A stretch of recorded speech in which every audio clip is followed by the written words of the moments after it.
Here are 5 ways to save money when doing laundry. Number 1, try to do full loads of laundry. It's more efficient and costs less per pound.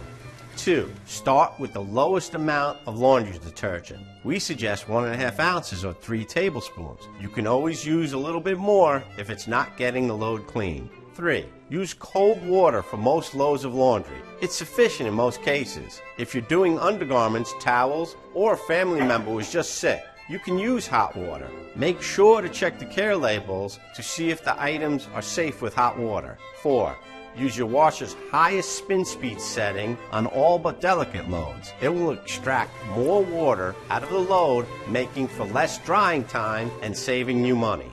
5, if you have space, hang your laundry to dry.